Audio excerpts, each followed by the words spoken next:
Second promo release பண்ணிட்டாங்க. எனக்கு என்னமோ இவங்க வேணும்னே ஏதாவது ஒரு ப்ராப்ளம் கிரியேட் பண்ணணும், ப்ரோமோல வரணுன்றதுக்காக பண்ற மாதிரி தான் எனக்கு தெரியுது. ஆக்சுவலி கெமியை வந்து எனக்கு பிடிக்கும். லைக் கேரக்டர் வைஸ் வெளியே பார்க்கும்போது ஓகே நல்லா தான் பண்ணுவாங்க. பட் காலையிலேருந்தே வந்து கொஞ்சம் அட்டென்ஷன் சீக்கிங் இருக்கிற மாதிரி தான் எனக்கு வந்து தெரியுது. பாக்குறவங்களுக்கு எப்படி தெரியுது அப்படின்னு சொல்லுங்க. இந்த செகண்ட் ப்ரோமோவை பொறுத்த வரைக்கும் ஏதோ 2 பேரும் பேசிட்டு இருந்திருக்காங்க. பேசிட்டு இருக்கும் போதே வந்து கமருதீன் வந்து நடந்து போயிருக்கான். அதுக்குமே வந்து பேசிட்டு இருக்கும்போது நடந்து போகாதீங்க, பேசிட்டு இருக்கும்போது நடந்து போகாதீங்க அப்படின்னு கத்துறாங்க. அதுக்கு சம்மந்தமே இல்லாம கமருதீன் அப்ப நான் பேசவே கூடாதா, அப்ப நான் பேசவே கூடாதா, டி உன்னை யாரா பேச வேணாம்னு சொன்னா, பேசிட்டு இருக்கும்போது நடந்து போகாதுன்னு சொன்னாங்க. கொஞ்சம் கூட லாஜிக்கே இல்லை. இவங்க கேட்கற கொஸ்டினுக்கு இங்க வர ஆன்சருக்கு வந்து சம்மந்தமே இல்லை. இல்ல எடிட்டிங் வந்து அவ்வளவு மோசமா பண்ணிருக்காங்களா, வேணும்னே கன்ஃபியூஸ் பண்ற மாதிரி தெரியல. ஷோ பார்க்கும்போது தான் ஃபுல்லா நடந்துச்சுன்னு தெரியும். யாராவது லைவ் பார்த்துருந்தீங்கன்னா, லைவ்ல ஆல்ரெடி வந்து இந்த சண்டை நடந்து முடிஞ்சிச்சுன்னா என்ன அப்படின்னு சொல்லி கமெண்ட்ல சொல்லுங்க. பிக் பாஸ் சீசன்லயும் ஒரு சில வேர்ட் இருக்கும், ட்ரிகர் பண்றாங்க, போர்ட்ரே பண்றாங்க அப்படிலாம். அது மாதிரி it's waste of time talking to you அப்படின்ற ஒரு வேர்டு இருக்கும். அதை வந்து கொண்டு வந்துட்டாங்க ஃபர்ஸ்ட் கெமி.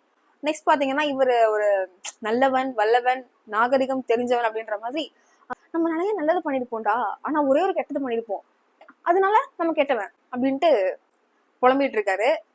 ஸோ இது என்ன பிரச்சனை, தலையும் இல்லை வாலும் இல்லை, 2 பேரும் முட்டிக்கிறாங்க. அதை வச்சு ஒரு கண்டென்ட் கிரியேட் பண்ணி ப்ரோமோல வந்து போட்டானுங்க. ஆனா நான் ரொம்ப நாளா தெலுங்கு பிக் பாஸ் பார்த்துட்டு இருக்கேன். இந்த மாதிரி வந்து கச்ச கச்ச கச்சன்னு ஸ்டார்டிங் ஃபர்ஸ்ட் டேவே யாரும் அடிச்சிக்கல. இங்கதான் வந்து ஃபர்ஸ்ட் டேவே அங்க 2 ஜோடி அடிச்சுக்குது, இங்க 2 ஜோடி அடிச்சுக்குது. எதுக்கு அடிச்சுக்கிறாங்கன்னே தெரியல, எதுக்கு அட்டென்ஷன் சீக்கிங் பண்ணிக்கிறாங்கன்னே புரியல. இதுல கமெண்ட் செக்ஷன்ல பாத்தீங்கன்னா அட்டாச் பண்ற பாருங்க எல்லாம் கமருதீன் வந்து நெக்ஸ்ட் ரியோராஜ் மாதிரி இருக்கான்னு சொல்றான். இன்னொருத்த வந்து இதுதான் நான் எதிர்பார்த்தேன், முடிப்புடி சண்டையை போடுங்கடா அப்படின்றான். எல்லாம் வந்து ஆர்வமா காத்துட்டு இருக்காங்க இந்த சண்டைக்காக தான்.